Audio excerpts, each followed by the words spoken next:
دو نطاق والی یہ خاتون، خاتون جنت، غلبہ اسلام کے راستے میں حضرت اسما کا وہ ٹکڑا جس سے انہوں نے کھانا بانٹا تھا، یاد رکھو ہم جیسے مولوی اور مولانا ہزاروں کی تعداد میں بھی اٹھ کر کے اگر دین کے غلبے کے لیے کام کرتے ہیں تو برابر نہیں ہو سکتا ہے۔ یہ صورتحال جو ہے خواتین اسلام کی غلبہ اسلام کے راستے میں یہ غیر معمولی ہے۔ دوستوں اور ساتھیوں، یہیں پر بس نہیں کیا ہے ہماری خواتین نے، غلبہ اسلام کے راستے میں نبی اکرم صلی اللہ علیہ وسلم کے ساتھ غزوات میں بھی شریک ہوئی۔ غزوہ فرض نہیں تھا آپ پر، جنگ فرض نہیں تھا خواتین پر، لیکن ہم کریں کیا؟ نبی اکرم صلی اللہ علیہ وسلم نے جو شوق دیکھا خواتین کا، ان کی جو دلچسپی دیکھی، دل کی رگوں کے اندر سے جو امنگیں دیکھی، تو آپ نے منع نہیں فرمایا۔ میں یہاں اگر نام لینا چاہوں تو میرا وقت ختم ہو جائے گا کہ وہ خواتین صحابیات کون ہیں جنہوں نے جنگوں میں شرکت کی ہے۔ میں صرف آپ کو نام سنا سکتا ہوں چند ابھری ہوئی خواتین کا۔ سینکڑوں خواتین ایسی ہیں جو جنگوں میں شریک ہوتی تھی تیمارداری کے حوالے سے، جنگوں میں شریک ہوتی تھیں پانی پلانے کے حوالے سے، جنگوں میں ان حوالوں سے شریک ہو کر کے جب میدان کارزات گرم ہوتا تھا تو کبھی وہ جنگوں میں ہتھیار بھی انہوں نے چلایا ہے۔ جن خواتین نے ہتھیار چلایا ہے ان کا نام اسما بن یزید انصاریہ، یرموک کی جنگ میں وہ شریک ہوئیں اور انہوں نے خیمے کے کھمبے سے 9 آدمی قتل کر دیے۔ اسی طریقے سے ام حرام ہے، قبرص جب فتح ہو رہا تھا آگے بڑھ کر کے انہوں نے اس میں شرکت کی ہے۔ ام عطیہ انصاریہ کا معاملہ یہ ہے کہ نبی اکرم صلی اللہ علیہ وسلم کے ساتھ 7 غزوات میں شریک ہوئی ہیں۔ جویریہ بنت ابی سفیان کا معاملہ یہ ہے کہ جنگ یرموک میں وہ شریک ہوئی ہیں۔ میں اس وقت جس خاتون جنت کا تذکرہ کرنا چاہتا ہوں تھوڑی سی تفصیل کے ساتھ 1-2 منٹ کے ساتھ، اگر میں اس کا تذکرہ نہیں کروں گا تو شاید غلبہ اسلام میں جو خواتین کی ذمہ داریاں ہیں وہ چیپٹر ادھورا رہ جائے گا۔ وہ ہے حضرت ام عمارہ نصیبہ بنت کعب انصاریہ رضی اللہ تعالیٰ عنہ۔ یہ کون سی خاتون؟ یہ خاتون ایسی ہیں جن پر نبی اکرم صلی اللہ علیہ وسلم کی دعائیں جن کو شامل حال نہیں ہیں میدان جنگ میں۔ یہ خاتون ایسی ہیں جنہوں نے مردوں سے زیادہ آگے بڑھ کر کے اللہ کے راستے میں سنگھرش کیا اور محنت کیا ہے۔ یہ خاتون وہ ہیں جنہوں نے عقبہ میں بیعت عقبہ اولیٰ میں شریک رہیں۔ یہ خاتون وہ ہیں جو احد میں شریک رہیں۔ یہ خاتون وہ ہیں جو حدیبیہ میں شریک رہیں۔ یہ خاتون وہ ہیں جو خیبر اور حنین میں شریک رہیں۔ اور معاملہ یہ ہے کہ احد کا مسئلہ تو بڑا ہی نازک تھا، پانسا پلٹتا ہوا محسوس ہو رہا تھا۔ نبی اکرم صلی اللہ علیہ وسلم کے خلاف یہ بات اڑ گئی تھی کہ نعوذ باللہ آپ صلی اللہ علیہ وسلم قتل کر دیے گئے، شہید کر دیے گئے، نعوذ باللہ۔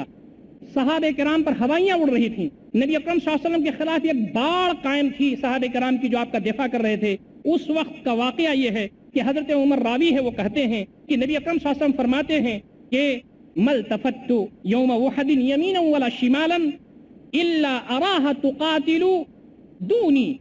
معاملہ یہ ہے کہ میں ام عمارہ کو کیا دیکھتا ہوں احد کے دن کہ میں دائیں دیکھتا ہوں تو میرے سامنے لڑتی ہوئی نظر آتی ہیں، میں بائیں دیکھتا ہوں تو میرے سامنے لڑتی ہوئی نظر آتی ہیں، میں سامنے دیکھتا ہوں تو میرے سامنے لڑتی ہوئی نظر آتی ہیں۔ تلوار اٹھا کر کے انہوں نے وہ شجاعت، داد شجاعت دی ہے کہ کسی کی زرہ توڑ ڈالی، کسی کی گردن کاٹ ڈالی، کسی کے پیر پر مارا تو اس کا پیر اڑ گیا، صاف ہو گیا ہے سامنے سے وہ منظر۔ اور نبی اکرم صلی اللہ علیہ وسلم نے فرمایا کہ ام عمارہ نے تو آج یہ منظر جیت لیا۔ میں یہ نہیں کہتا کہ خواتین جہاد کے لیے جائیں اور میدان میں حاضر ہو، ان پر فرض نہیں ہے، لیکن ان صحابیات کا کیا کہنا جنہوں نے غلبہ اسلام کے راہ میں نبی اکرم صلی اللہ علیہ وسلم کے ساتھ صرف گھروں میں ذمہ داریاں انجام نہیں دی بلکہ میدان جنگ تک وہ پہنچی ہیں اور انہوں نے اپنی ذمہ داریوں کو انجام دینے کی کوشش کی ہے۔ یمامہ کی جو جنگ تھی اس میں وہ پیش تھی اور وہ چاہتی تھی کہ میرے ہاتھ سے مسیلمہ بن کذاب کا خاتمہ ہو، یہاں تک کہ ان کا ایک ہاتھ کٹ گیا، اس ہاتھ کے کٹنے کے باوجود آگے بڑھتے رہیں، اور جب وہ پہنچی مسیلمہ کے پاس تو ان کے بیٹے نے بھی وار کیا تھا اور حبشی نے بھی، اور ساتھ ہی ساتھ مسیلمہ کا خاتمہ ان کے سامنے ہوا تھا۔ یہ ساری وہ چیزیں ہیں جو سیرت کی کتابوں میں ہم پڑھتے ہیں اور جانتے ہیں۔ صلح حدیبیہ میں نبی اکرم صلی اللہ علیہ وسلم جنگ میں موجود ہیں، آپ عمرہ کی نیت سے جا رہے ہیں، مکہ والوں نے آپ کو روک دیا، نبی اکرم صلی اللہ علیہ وسلم پریشان حال ہیں اور یہ سوچتے ہیں کہ اب صورتحال کیا ہوگی۔ آپ نے کہا ہے ہم صلح کرتے ہیں اور اس کا نام صلح حدیبیہ کے نام سے مشہور، ہم سب اس کو جانتے ہیں۔ لیکن کیا آپ نے یہ رخ بھی پڑھا ہے غلبہ اسلام کے راستے میں کہ نبی اکرم صلی اللہ علیہ وسلم کہتے ہیں کہ ہم یہاں سے واپس جائیں گے، اپنے اپنے جانوروں کو قربان کر دو، اب ہم یہاں سے واپس جائیں گے، اپنا سر مڈا لو، یہیں پر تحلیل ہو جاؤ، یہیں پر احرام کھول لو، ثواب تم کو اللہ تعالیٰ دے گا۔ صحابہ کرام اتنا افسردہ ہیں کہ کوئی بھی اس پر عمل کرنے کے لیے تیار نہیں ہے۔ حضرت ام سلمہ کہتی ہیں اللہ کے رسول آپ آگے بڑھیے، خود قربانی فرما دیجئے اور اپنا سر حجام کو بلا کر کے آپ اپنے سر کو صاف کروا لیجئے. ابھی دیکھیے سارے صحابہ کرام ایک ساتھ اس کام کو کرنے لگیں گے. یہ مشورہ دیا ہے وہ حضرت ام سلمہ رضی اللہ تعالیٰ عنہ خاتون جنت نے نبی اکرم صلی اللہ علیہ وسلم کو مشورہ. آپ نکلتے ہیں, آپ قربانی کرتے ہیں, اپنا سر مڈاتے ہیں, اور پھر صحابہ کرام جوق در جوق یہ کام کرنے لگتے ہیں. یہ وہ کردار ہے کسی خاتون کا, خاتون جنت کا, جنہوں نے غلبہ اسلام کے راستے میں, نبی اکرم صلی اللہ علیہ وسلم کے راستے میں یہ ساری قربانیاں انہوں نے دی. اور پیش نظر یہ تھا کہ ہم ان کا جو دفاع کر رہے ہیں, ہم جو ان کے خلاف ان کے مقابلے میں سفر بن رہے ہیں, ہم جو ان کے ساتھ سنگھرش کی لڑائی لڑ رہے ہیں, وہ صرف اس لیے ہے کہ دل کی رگوں کی گہرائیوں میں نبی اکرم صلی اللہ علیہ وسلم کی محبت میں. جو جان مانگو تو جان دیں گے, جو مال مانگو تو مال دیں گے, مگر یہ ہم سے نہ ہو سکے گا, نبی کا جاہو جلال دیں گے. یہ ایمان کی رگوں کی گہرائیوں میں, دل کی رگوں کی گہرائیوں میں یہ ایمان تھا, یہ محبت تھی, جس کے نتیجے میں وہ آگے بڑھ رہی تھی. مدینہ شریف پہنچتے ہیں, جنگیں کچھ ہوتی ہیں, آگے بڑھتا ہے معاشرہ, اسلامی معاشرے کی تعمیل اور تشکیل ہوتی ہے.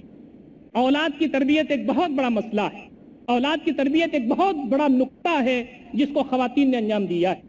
مردوں پر بھی ذمہ داری ہے کہ اولاد کی تربیت کریں, لیکن خواتین نے اولاد کی جو تربیت کی ہے وہ غیر معمولی.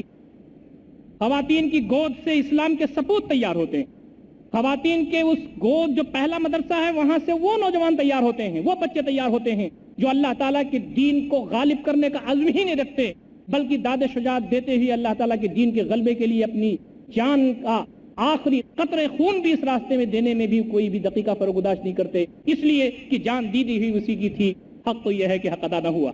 ہم سمجھتے ہیں کہ حضرت خنسہ ہوں یا حضرت ام عمارہ ہوں, حضرت بخاری کی والدہ ہوں, حضرت شافعی کی والدہ ہوں, یہ ساری وہ خواتین ہیں جن کے گود سے ایسے نونہال پیدا ہوئے کہ جنہوں نے اسلام کا نام روشن ہی نہیں کیا بلکہ اسلام کو غالب کرنے میں غیرہ قدر خدمات انجام دی. خواتین کو ہمیشہ ان ساری اپنی جو خواتین ہیں ان کو اسوہ بنانا چاہیے, اور اپنی زندگی کا جو سفر ہے وہ ان کے سیرت کی روشنی میں انجام دینا چاہیے. حضرت خنسہ کون ہے؟ نبی اکرم صلی اللہ علیہ وسلم پہ ایمان لانے والی وہ ہیں جنہوں نے آپ صلی اللہ علیہ وسلم سے ڈائریکٹ تربیت حاصل کی ہے. جنگ قادسیہ چھڑی ہوئی ہے, حضرت عمر رضی اللہ تعالیٰ عنہ کا پیریڈ ہے, اپنے 4 بیٹوں کو بلاتی ہیں اور کہتی ہیں کہ بیٹو تم یہ جانتے ہو کہ ہم مسلمان تھے, تمہارے باپ مسلمان تھے, اسلام کے راستے میں اگر کوئی بندہ شہید ہوتا ہے, داد شجاعت دیتے ہوئے اسلام کے غلبے کے لیے کام کرتا ہے, تو اللہ رب العزت کے یہاں اس کا درجہ بلند نہیں ہوتا, اسی کا صرف بلند نہیں ہوتا بیٹو, اس کے ماں باپ کا بھی بلند ہوتا ہے. میرے نونہالوں, میری یہ خواہش ہے کہ تم اس مارکے میں کام آ جاؤ تاکہ میرا بھی رتبہ اللہ تعالیٰ کے یہاں بلند ہو سکے. صرف تم شریک نہ ہو بلکہ اس میں شہید ہو جاؤ, یہ میری تمنا ہے. بڑھاپے میں کسی کے پاس اگر کوئی سہارا ہوتا ہے تو وہ جوان اولاد ہوتی. بڑھیا حضرت خنسہ وہ اپنے بچوں کو چومتی ہیں, ایک ایک کر کے بھیجتی ہیں, اور یہ اتفاق یہ ہے کہ 4 بیٹے اللہ کے راستے میں کام آ جاتے ہیں. تو وہ نہ روتی ہیں نہ گڑگڑاتی ہیں, وہ کہتی کیا ہیں؟ الحمدللہ الذی شرفنی بہم. ساری تعریف اس بار تعالیٰ کے لیے ہے جس نے مجھے یہ توفیق بخشی کہ میں اس کی بارگاہ میں 4 بیٹوں کا نذرانہ پیش کر سکوں. مجھے قوی امید ہے کہ اللہ تعالیٰ کے باغات میں ایک ساتھ ہم ملیں گے. یہ جو غیر معمولی کام ہے غلبہ اسلام کے راستے میں خاتون جنت کا, یہ سنہرے حروف میں لکھا ہوا ہے. ہماری جو خواتین یہاں بیٹھی ہیں یا اس چینل کے ذریعے, پیس ٹی وی کے ذریعے جو پیغام عام ہوتا رہے گا, میں یہ پیغام وہاں تک پہنچانا چاہتا ہوں کہ خواتین آپ کے ذریعے دین غالب ہوا ہے, آپ کے گودوں میں مرد پلتے ہیں, آپ کے ذریعے جذبہ جہاد ان کو ملتا ہے, آپ کے ذریعے جذبہ جہاد اور اللہ رب العزت دانب کے راستے میں سرفروشی کا جذبہ ان کے پاس ملتا ہے. آپ وہ خواتین جنت رہی ہیں جنہوں نے خالد بن ولید کو سنوارا ہے, آپ وہ ہیں جنہوں نے عمرو بن العاص کو سنوارا ہے, آپ وہ ہیں جنہوں نے حضرت خنسہ کا رول ادا کرتے ہوئے اپنے بچوں کو جنگ قادسیہ میں اس انداز سے بھیجا ہے کہ انہوں نے اپنی جان کا نذرانہ پیش کرتے ہوئے شہادت کو چوم لیا ہے, اور اس کے نتیجے میں وہ بھی اللہ تعالیٰ کے باغ میں عمدہ جگہوں پر فائز رہے ہیں, اور ان کی ماں بھی اس کے نتیجے میں گئی. ام عمارہ, حبیب بن زید ان کے لڑکے, جب مسیلمہ بن کذاب نے ان کے سارے اعضاء کاٹ ڈالے, دایاں ہاتھ کاٹ ڈالا, بایاں ہاتھ کاٹ ڈالا, ہاتھ پیر کاٹ ڈالا, اور ہمیشہ وہ یہی پوچھتا تھا کہ حبیب کیا آپ بھی تو نہیں کہتے ہو کہ محمد صلی اللہ علیہ وسلم سچے ہیں اور میں جھوٹا ہوں؟ قربان جائیے حضرت حبیب کی جرأت پر, وہ ہمیشہ یہی کہتے تھے جب ایک عقیقہ کا زکاٹا جاتا تھا کہ مسیلمہ تو جھوٹا ہے اور نبی اکرم صلی اللہ علیہ وسلم سچے. حضرت ام عمارہ کو, ماں کو جب یہ خبر آتی ہے کہ تمہارے بیٹے کے ساتھ یہ کچھ ہوا, اور نبی اکرم صلی اللہ علیہ وسلم کو خبر پہنچتی ہے تو آپ صلی اللہ علیہ وسلم آپ دیدہ ہوتے ہیں اور لشکر کشی کا بھی حکم دیتے ہیں. ماں یہ کہتی ہے, نہ روتی ہے نہ گڑگڑاتی ہے, ماں جو کہتی ہے وہ سنیے. یہ جو مائیں میرے سامنے یہاں بیٹھی ہیں ان ماؤں کے لیے پیغام میں دے رہا ہوں. وہ کیا کہتی ہیں میں نے اپنے بیٹے کو پالا ہی اسی لیے تھا۔ دوستوں اور ساتھیوں، کیا جذبہ تھا، کون سی ماں تھی، دل کی رگوں کی گہرائیوں میں ایمان کے لیے کیا محبت تھی، غلبہ اسلام کے لیے کیا جذبہ ان کے پاس تھا۔ امام بخاری کی ماں دعا کرتی ہیں، میرے مالک مجھے ایسی اولاد عطا فرما دے جو دین کا خادم ہے۔ کیا ہوئی بخاری دعاؤں کے بعد ملے تھے۔ امام بخاری کی ماں نے جو ان کی تربیت کی ہو غیر معمولی۔ امام شافعی یتیم تھے، مکہ کے رہنے والے تھے، ماں بڑی ہی قسم پرسی کے عالم میں زندگی اس کی گزر رہی تھی، لیکن اس کی دعا یہ تھی کہ میرے مالک ایسی اولاد مجھے دے دے جو تیرے دین کو غالب کرنے والا ہو، تیرے دین کو عام کرنے والا ہو، تاکہ اس کے ذریعے جنت میں میرا بھی مقام بہتر ہو سکے۔ اور پھر حضرت شافعی نے سب پڑھ لکھ کر کے واپسی کی ہے مکہ میں، لیکن جب وہ واپس ہو رہے تھے تو ان کے پاس لدے پھدے جانور پر سامان تھے جن کے اساتذہ نے دیا تھا۔ ماں نے کہا بیٹا تو پڑھ کے آیا ہے، یہ مان لے کے تو آیا ہے، یہ سب لٹا دے اللہ کے راستے میں، سب لٹا دیا امام شافعی نے۔ پھر اس کے بعد کہا بیٹے وہ اللہ تعالیٰ جس نے تجھے یتیمی کی زندگی سے اٹھا کر کے یہاں تک پہنچایا ہے، کیا تجھے اس پر بھروسہ نہیں؟ چل پہلے میرے ساتھ کعبہ کا طواف کر، اس کے بعد میں یہ چاہتی ہوں کہ میرے ساتھ گھر میں تو ویسے ہی داخل ہو جیسے تو گھر سے نکلا تھا۔ عمارہ حبیب بن زید ان کے لڑکے، جب مسیلمہ بن کذاب نے ان کے سارے اعضاء کاٹ ڈالے، دایاں ہاتھ کاٹ ڈالا، بایاں ہاتھ کاٹ ڈالا، ہاتھ پیر کاٹ ڈالا، اور ہمیشہ وہ یہی پوچھتا تھا کہ حبیب کیا آپ بھی تو نہیں کہتے ہو کہ محمد صلی اللہ علیہ وسلم سچے ہیں اور میں جھوٹا ہوں؟ قربان جائیے حضرت حبیب کی جرأت پر، وہ ہمیشہ یہی کہتے تھے جب ایک عقیقہ کا کاٹا جاتا تھا کہ مسیلمہ تو جھوٹا ہے اور نبی اکرم صلی اللہ علیہ وسلم سچے ہیں۔ حضرت عمارہ کو، ماں کو جب یہ خبر آتی ہے کہ تمہارے بیٹے کے ساتھ یہ کچھ ہوا اور نبی اکرم صلی اللہ علیہ وسلم کو خبر پہنچتی ہے تو آپ صلی اللہ علیہ وسلم آپ دیدہ ہوتے ہیں اور لشکر کشی کا بھی حکم دیتے ہیں۔ ماں یہ کہتی ہے، نہ روتی ہے نہ گڑ گڑاتی ہے، ماں جو کہتی ہے وہ سنیے۔ یہ جو مائیں میرے سامنے یہاں بیٹھی ہیں ان ماؤں کے لیے پیغام میں دے رہا ہوں۔ وہ کیا کہتی ہیں؟ میں نے اپنے بیٹے کو پالا ہی اسی لیے تھا۔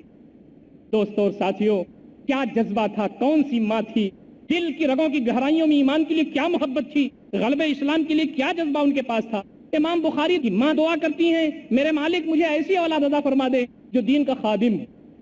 کیا ہوئی بخاری دعاؤں کے بعد ملے تھے۔ امام بخاری کی ماں نے جو ان کی تربیت کی ہو غیر معمولی۔ امام شافعی یتیم تھے، مکہ کے رہنے والے تھے، ماں بڑی ہی قسم پرسی کے عالم میں زندگی اس کی گزر رہی تھی، لیکن اس کی دعا یہ تھی کہ میرے مالک ایسی اولاد مجھے دے دے جو تیرے دین کو غالب کرنے والا ہو، تیرے دین کو عام کرنے والا ہو، تاکہ اس کے ذریعے جنت میں میرا بھی مقام بہتر ہو سکے۔ اور پھر حضرت شافعی نے سب پڑھ لکھ کر کے واپسی کی ہے مکہ میں، لیکن جب وہ واپس ہو رہے تھے تو ان کے پاس لدے پھدے جانور پر سامان تھے جن کے اساتذہ نے دیا تھا۔ ماں نے کہا بیٹا تو پڑھ کے آیا ہے، یہ مان لے کے تو آیا ہے، یہ سب لٹا دے اللہ کے راستے میں، سب لٹا دیا امام شافعی نے۔ پھر اس کے بعد کہا بیٹے وہ اللہ تعالیٰ جس نے تجھے یتیمی کی زندگی سے اٹھا کر کے یہاں تک پہنچایا ہے، کیا تجھے اس پر بھروسہ نہیں؟ چل پہلے میرے ساتھ کعبہ کا طواف کر، اس کے بعد میں یہ چاہتی ہوں کہ میرے ساتھ گھر میں تو ویسے ہی داخل ہو جیسے تو گھر سے نکلا تھا۔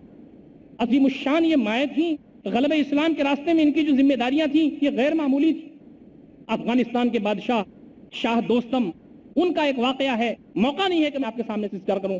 سرحد پر جنگ لڑی جا رہی تھی، خبر یہ آتی ہے کہ تمہارا جو بیٹا ہے وہ بیٹا جنگ ہار چکا ہے۔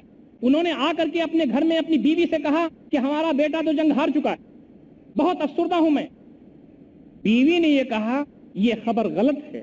اگلے دن بادشاہ گھر میں داخل ہوتا ہے، خوشی خوشی داخل ہوتا ہے اور کہتا ہے کہ ہمارا بیٹا نہیں ہارا تھا بلکہ مخالف قوم کا جو سردار تھا وہ ہارا تھا، ہمارا بیٹا الحمدللہ جنگ جیت چکا ہے۔ یہ تم نے کہا کیوں تھا کل؟ انہوں نے کہا کہ ایک راز تھا جو میں نے آج تک آپ کو بتایا نہیں تھا۔ جو وظیفہ ہے حکومت کی طرف سے، بادشاہت کی طرف سے جو متعین کیا ہے آپ نے، وہ میں نے کنارے ڈال دیا تھا۔ میں نے اس پیریڈ میں جب وہ بچہ حمل سے تھا، میں نے اپنی محنتوں سے کمائی کی تھی اور حلال کمائی اس کو کھلایا تھا، اور جب بھی میں اس کو دودھ پلاتی تھی تو میں 2 رکعت نماز پڑھ کر کے دودھ پلایا کرتی تھی۔ مجھے اس بات پر شرح صدر تھا کہ جس بچے کو میں نے ان تمناؤں کے ساتھ اور اس اہتمام کے ساتھ پالا ہے وہ کبھی بھی جنگ میں پیٹ نہیں پھیر سکتا اور ہار نہیں سکتا۔ یہ کانفیڈنس ان خواتین جنت کو حاصل ہوتا ہے جو خواتین اللہ کے راستے میں خدمت دین کا غلبے کا جذبہ اور اللہ تعالیٰ کے دین کے راستے میں قربانیوں کا جذبہ جن کے اندر ہوتا ہے۔ اب اسلامی معاشرے کی جو تشکیل ہوئی ہے اور اس اسلامی معاشرے میں جو خواتین نہیں ہیں، انہوں نے اسلام کے غلبے کے لیے سارا وہ کام کیا ہے جو اللہ تعالیٰ کے غلبے کے لیے ضروری تھا۔ جیسے حضرت عائشہ رضی اللہ تعالیٰ عنہ روزے سے تھیں، ایک ہی ٹکڑا گھر میں موجود ہے، سائل آتا ہے تو کہتی ہیں دیکھ، باندی کہتی ہے کہ آپ افطار کس سے کریں؟ کہا اللہ پہ بھروسہ کرو دے دو۔ آتا ہے تھوڑی دیر کے بعد گوشت ہدیے میں اور کہتی ہے کہ سنو یہ تمہاری روٹی سے بہتر۔ حضرت ام طلحہ کے پاس جب حضرت ابو طلحہ مہمان رسول لے کر کے جاتے ہیں تو وہ بہت خوش ہوتی ہیں اور کہتی ہیں کہ گھر میں ایک آدمی کا کھانا تھا، آپ بھوکے سوئیے، بچے بھی بھوکے سو گئے ہیں، میں بھی بھوکا سونے کا ارادہ رکھتی ہوں، لیکن نبی اکرم صلی اللہ علیہ وسلم کے مہمان کو ہم کھانا دیں گے اس لیے کہ اس کے لیے ہمیں جنت حاصل کرنی ہے، اس کے ذریعے ہمیں دین کو آگے بڑھانے کا کام کرنا ہے۔ میاں بیوی نے مل کر کے چراغ گل کر کے مہمان رسول کو کھانا کھلا دیا۔ اگلے دن ابو طلحہ کی نظر نبی اکرم صلی اللہ علیہ وسلم سے ملی تو حضرت نبی اکرم صلی اللہ علیہ وسلم مسکرائے، حضرت ابو طلحہ کے دل کی دھڑکن تیز ہو گئی، اور جب اور قریب پہنچے تو آپ نے کہا کہ میاں بیوی نے مل کر کے جو کام کیا ہے اللہ تعالیٰ کو بہت پسند آیا، تو وہ رونے لگے۔ کہا اللہ کے رسول ہم یہی تو چاہتے ہیں۔ کہا تمہارے لیے تو قرآن مجید کی آیت اتری ہے وَيُؤْثِرُونَ بِهِمْ وَيُؤْثِرُونَ عَلَىٰ أَنفُسِهِمْ وَلَوْ كَانَ بِهِمْ خَصَاصَةٌ، وہ اپنے اوپر دوسروں کو ترجیح دیتے ہیں چاہے اس سلسلے میں وہ تنگی میں کیوں نہ مبتلا ہو جائیں۔ یہ جو اسلامی سماج میں بھی جو انہوں نے قربانیاں دی ہیں وہ غیر معمولی اہمیت کی حامل، اس کے بعد جا کر کے اسلام غالب ہوا۔ ہم دیکھیں کہ قدم قدم پر اللہ تعالیٰ کے دین کے غلبے کے لیے خواتین نے کام کیا۔ نبی اکرم صلی اللہ علیہ وسلم کی پوری سیرت، صحابہ کرام اور صحابیات کی پوری سیرت ہمارے لیے وہ اسوہ ہے، ہمارے لیے نمونہ ہے۔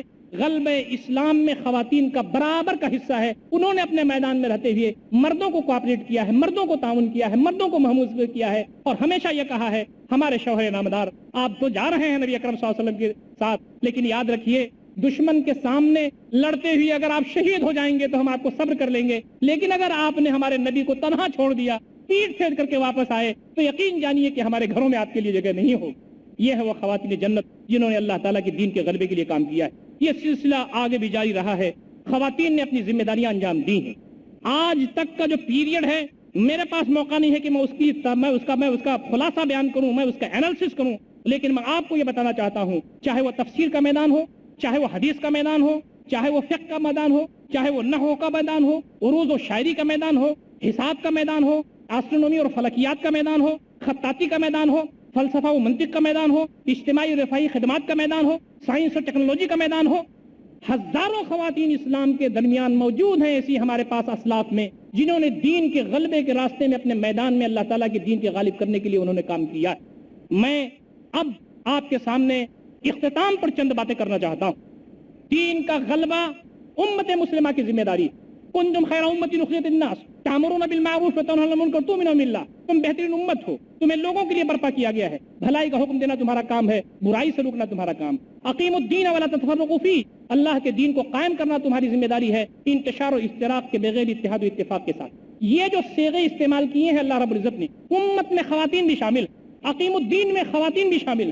جہاں مردوں پر یہ ذمہ داری بنتی ہے کہ اللہ تعالیٰ کے دین کو قائم کریں، وہاں خواتین پر بھی یہ ذمہ داری بنتی ہے کہ اللہ تعالیٰ کا دین قائم کریں، اپنے میدان میں سنگھرش کریں، مردوں کا تعاون کریں۔ المومنون والمومنات بعضهم اولیاء بعض، مومن مرد اور مومن عورتیں آپس میں ایک دوسرے کے دوست ہیں، ولی ہیں، کارساز ہیں، ایک دوسرے کی معاملت کرنے والے ہیں، مل کر کے اللہ کا دین غالب ہونے والا ہے۔